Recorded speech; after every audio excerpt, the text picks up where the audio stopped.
gold and red stone. You think he's an alien? No, but he was in the universe. Fair enough, fair enough. Yeah. So how was that for you? That was nuts because I didn't know what I was stepping into when I got the job. They asked me, this was about 7 years ago, they asked me to audition for a Hugo Weaving voice match, but they didn't say which Hugo Weaving role and what it was. And you know, because Hugo's from Australia, but he never plays Australia. He always plays Americans or Brits or Germans. And I said, well, one German, one very German. And I said, can I ask who we're talking about? And they said, well, here's a clip. And it was obviously from Captain America First Avenger. And I said, I've never tried him except for doing maybe like Agent Smith and Mr. Anderson, something like this. But I never tried to really work on Hugo Weaving. And I did it for a few days, rehearsed it, and I sent it in. And I didn't hear anything for like a month. And then we had just finished filming season 7 of Walking Dead. I flew back from Atlanta to LA, and I was in my taxi home, and they got a call, and they said, hey, you booked that voice match for Hugo. And I said, oh, what's the project? I don't even know what this is. And they said, we don't know, but you're still in Atlanta. I'm like, no, I'm in LA. They're like, oh, wait, they need you there at 8 in the morning tomorrow. So I went right back to the airport, took a red eye, took the next flight out, and I literally was just studying my lines on the planes, because I didn't see the week. Got right from the airport to set. And there's like 150 people waiting for me in a room like this. And I'm saying to myself, what the hell is, what is this? And they made me shake my beard off. I'm like, what is it? I love my beard. What is going on? Yeah, who is this? What is this? And then they put the dots on the face, and the makeup guy is like, you don't know what this is, do you? They didn't tell me anything. Because they play their cards so close, they're very secret. Wow. And they said, this is the new Avengers movie. God, I kind of just quietly freaked out and, lost hope on the side, and then I finally just did I can't say music over so sweetly. They said, you don't want this to be a typical Red Skull we've seen before. This is like 80 years old Red Skull. He's broken by his own ambition. He's kind of a ghost at this point. And we live in the house of it. And how did you honor Hugo Weaving, and how did you pour yourself into the role as well? Well, Hugo did this very clipped Eastern German accent. He's not in, so I was like, Captain America, there are no flags in the future, so like this. And I was trying to emulate that, but then they were like, no, he's broken, he's older, it's not the same Red Skull. And so this high-pitched kind of clip sound became much more it is my curse to know so this thing. So it was much more like hollowed out voice and hollowed out soul. He's just kind of a ghost at this point. Isn't this amazing what he can do with his voice?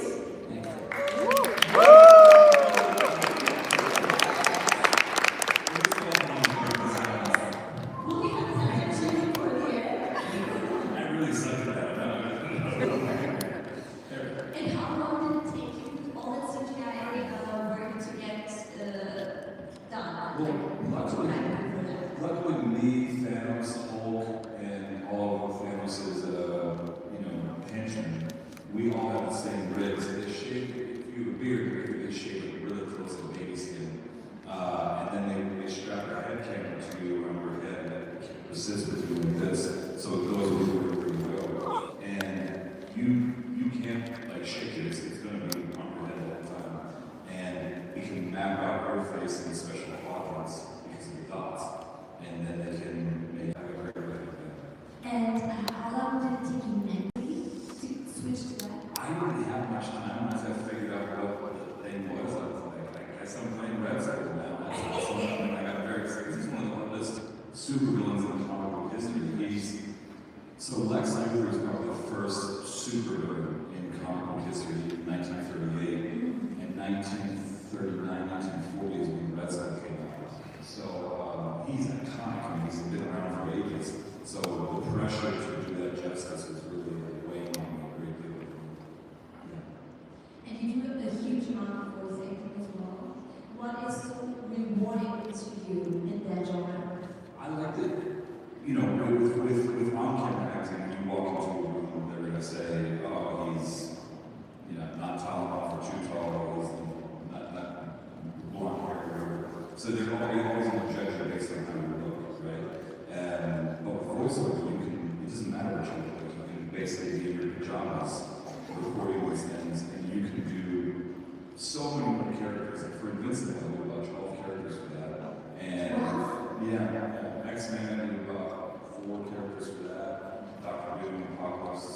Rex and another one I can't talk about. So like we can just play something. I can't talk about it. Marvel will shoot me on that.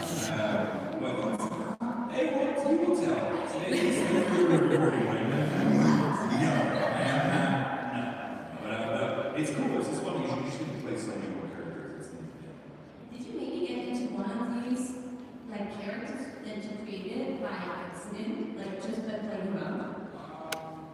I think all of Invincible was just Robert Kirkman, who also did The Walking Dead. He basically said, "I want to have you play with Mortal because you kind of look like you because you have the same beard or whatever." Okay, that makes any sense, but we can probably make that voice happen.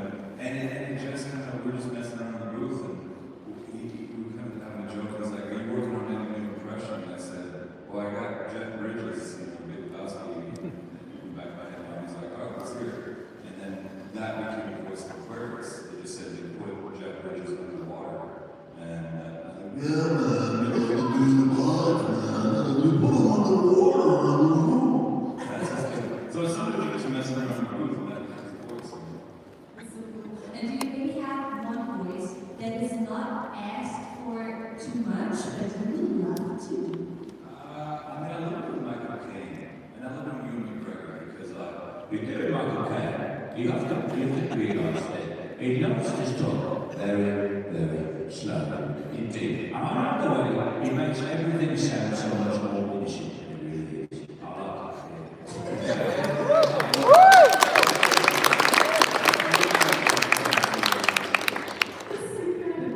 And guys, what's also available, you can ask your questions now, so you can line up here in the middle and in front of our microphone. And don't be shy, we have about 15 minutes left, so you can just queue up and get your questions in. Also in German if you want to. Ooh, there's the first question. Thank you so much. I'm a big fan of your performance in The Walking Dead. And I think what's really fascinating, I don't know, what's so fascinating is the evolution of the character. You started because you were isolated in this Alexander safe also, and you eventually became a strong character. And in some cases, you also kind of resembled the comic book version of Great because of your armor. How was that evolution? How did you try to take this evolution? I really pushed for that because I felt like he was always meant to be the moral compass of the show, especially after Ben died. They really tried to make him a nice guy and a good guy all the time. I said, for one, that's kind of cool. I think that's not realistic. No matter how nice an individual, everybody has a breaking point. And that's one that's say enough, kind of become a little bit more dark. So once they said, you're going to lose character and lose your armor, then I said, okay, this is obviously an opportunity to make it darker, right? They said, yes, we can make it darker. But originally, as you pointed out, Rick was going to lose his arm in the lineup when Negan's bashing his head in. The retaliation from Negan after it was supposed to be Rick, not Daryl, that punches Negan, and the retaliation was when he lost his arm, that Negan was going to take his hatchet and chop his arm off. But Andy already knew that he wanted to leave the show in a couple seasons, so they said, I don't really want to have only one arm for the rest of the time. Can you give that to someone else? And then they were going to give it to Daryl. And then Norman was like, well, how am I supposed to ride my motorcycle? I don't know. I was like, what? And then, okay. So they made this like prop thing that would slide over the handlebars like this. And it would also draw back the crossbow so that he could still have the crossbow on the motorcycle. The people in charge of AMC were like, this is a liable insurance company. No, we're not doing this. So they let it just sit for another season or two, and finally became season 9. And they said, we're thinking about cutting your arm off. Let's go. I'm down. Let's go. I was very excited about it, and especially because like I didn't even need that happen, but I kept pushing for the beard to come back, and so it matched. Like you said, the comic book version of Rick, that's the big bushy beard and the claw, arm thing. So yeah. To be honest, as a person who really like it.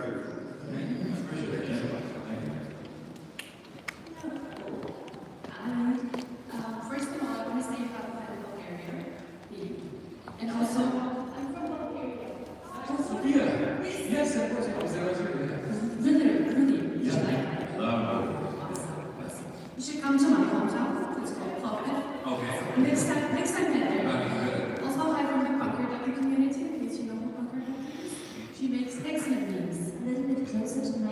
Like this? Awesome. So also hi from the Patriarch community. Yes, I was a part of that. And my question is X-Men related. You mentioned yesterday that you really enjoyed playing Professor X and also Apocalypse, but outside of these two characters, who is favorite X-Men and why?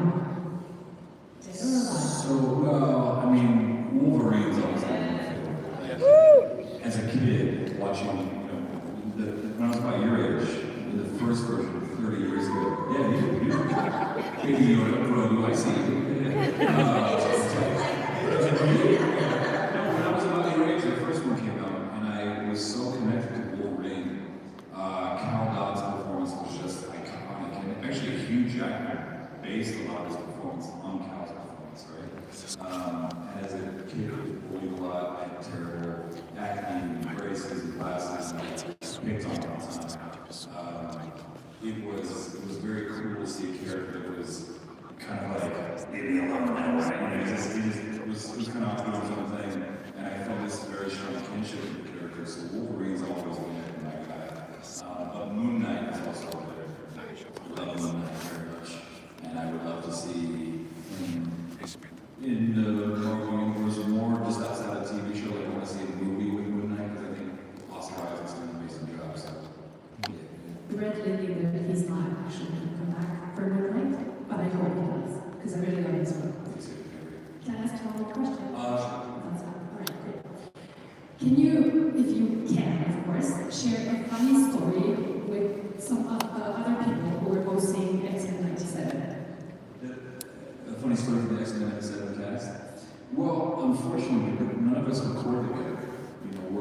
I know, but we do cuts together. Yes, we do. I was going to say yes.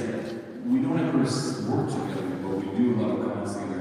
And I think Magneto has ironically become one of my best friends. Matthew Watterson is the coolest guy, and he's so freaking funny, he's so talented. But we give each other an endless amount of shit because he's just one of these guys that loves to push buttons, you know? It's everyone shit, doesn't he? And then he has some beef with AJ. Yes, yeah. I love like having popcorn and watching their face go off. It's pretty good. And then people are just like adding oil to the fire. Very good. Awesome, thank you very much. Hello, my name is Jacob. Thank you for being here. Nice to meet you. My question would be, so you told us you're kind of a nerd yourself, you like to game, you have this iconic role as Red Skull and Walking Dead and everything. And also, we have Elijah Wood here, so a lot of people have some long-running shows which we all kind of grew up with and are fans of. So my question would be, what iconic role of like any universe would you like to represent? What would be your one in a lifetime job you want to do? It used to be Wolverine, but I think Cal Dodd and Hugh Jackman have played that role so well that I wouldn't even want to go near that. Now I would say I would like to play Wolverine's arch nemesis with Vulkan. He was Russia's answer to Wolverine, and I think that would be a lot of fun. But also, are you in Star Wars? Yes. Okay. There's a character named Revan who is half Jedi, half Sith, basically, who goes back and forth quite a bit. Yes. And I really feel like that would be a lot of fun with school. So, yeah, I used to want to play Thrawn. Because I used to read the fan. I was like a nerd kid in middle school, was reading the fan fiction. I was like, oh, this is awesome. I think some of those were or are. Yeah, I was like, I really loved those books as a kid, and I still do, but like, Thrawn was always fascinating to me. Right. And then, of course, this actor played him, Norwegian actor. Fantastic. He was in the of course, and he was great. So now I really want to see if I could throw my hat in the ring for the better. I just think it would be so much fun to play. Amazing. Thank you. Thank you very much.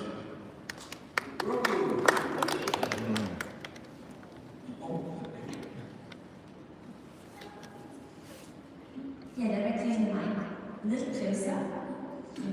Two questions. First,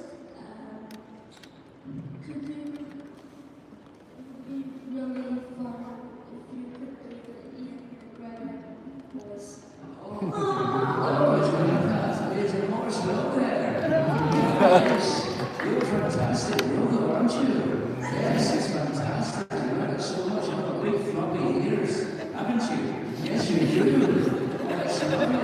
How was Pedro Pascal to work with? Is he nice? He's a very nice man, that'd be lovely. I'd love to work with him someday. So is he a nice man? Yes. Good. I love that for you. I must have been quite an extraordinary achievement, working with such a great actor as Pedro Pascal, yes? And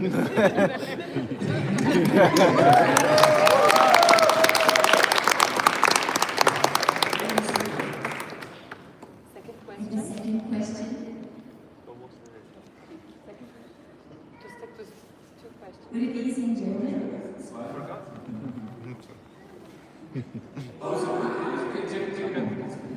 No, it's okay. What was it? Do you know what it was? That's okay. No, you're wonderful.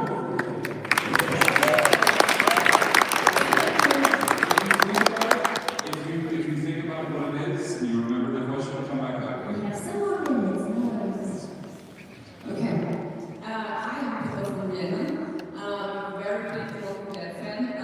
For example, the TV series. The TV series ended the main series. And my question would be, was there anything you would have loved to explore with Era? Would the show have gone on? Yeah, well, I said this yesterday during the panel, but I got the worst news, one of the worst news in my life 5 years ago in Hallstatt, Austria. I was literally, that iconic view that everyone sees on their screensaver of a beautiful lake and village in the background. It really is. If you haven't been to Hallstatt, you have to go to Hallstatt. So It's so good. the beauty took some of the pain away from you. Yes, it did. But I had some schnapps on too. So. But they kept getting this phone call from a Los Angeles area code that I didn't recognize. Who's this? I kept declining. They kept calling back and forth. I was like, this must be important. And I answered the phone, and it was the producers of the show. And they said, now because of COVID, and all the money that was being spent for the extra amount of budgetary restrictions for testing and for masks and everything, they were going to cancel the show. And I said, that sucks. Because the showrunners had told me that they really did see Aaron kind of taking on a lot of the Rick storyline for the next few seasons. So that was going to go to season 15. So we ended at season 11. There was going to be 4 more seasons on the show. And I was very excited about that because that would have been awesome. But it is what it is. I mean, I love playing that character, and I would love to put that mace on again. I think that would be so much fun. But I think, unfortunately, it just kind of ran its course, and it was a shame. But like you said, the beauty of Hallstatt definitely helps weaken some of that pain and sorrow. So. If you're not being killed by the people there, ballerina, John Wick, that's Hallstatt as well. So.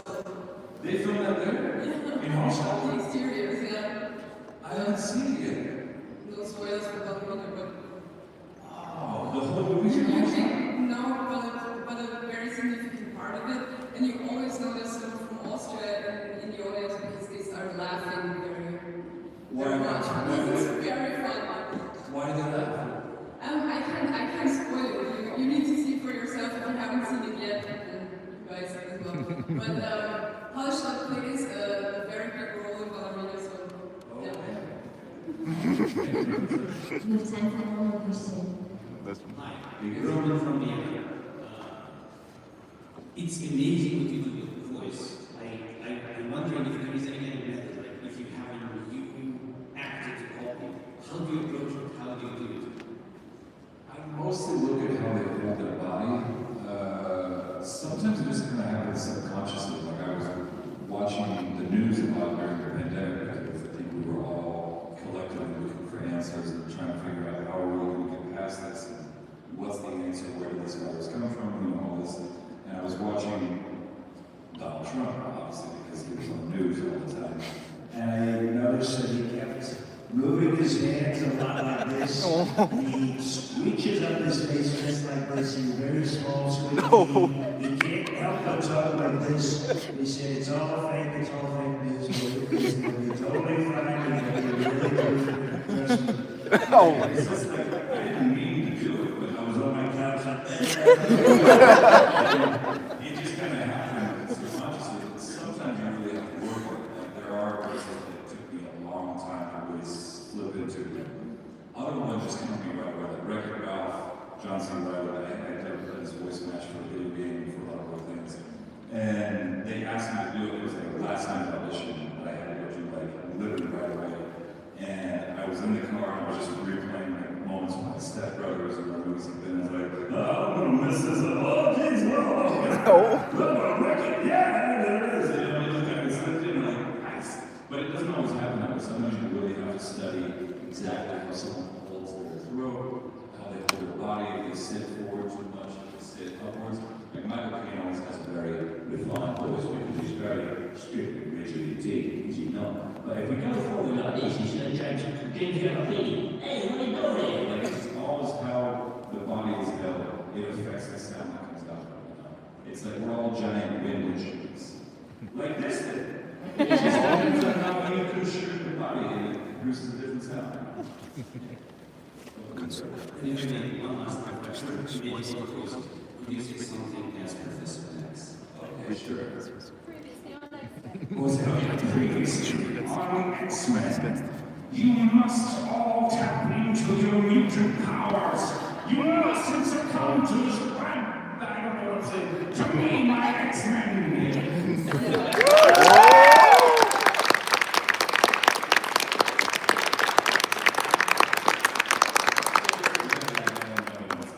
We love everything. Keep on doing what you're doing. And maybe to take the pain away, our time is up. But we don't have hospitals here. We're in Vienna, but we have an ocarina. So maybe you could give us another tune. To take the pain away.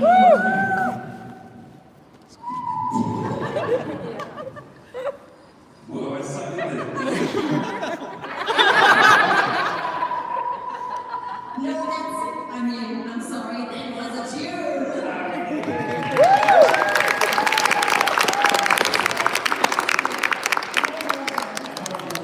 I've never really played a wind instrument before, but I'm gonna work on this. Thank you so much for everything, Ross. Thank you so much for showing us your craft. It's incredible, amazing. Give it up.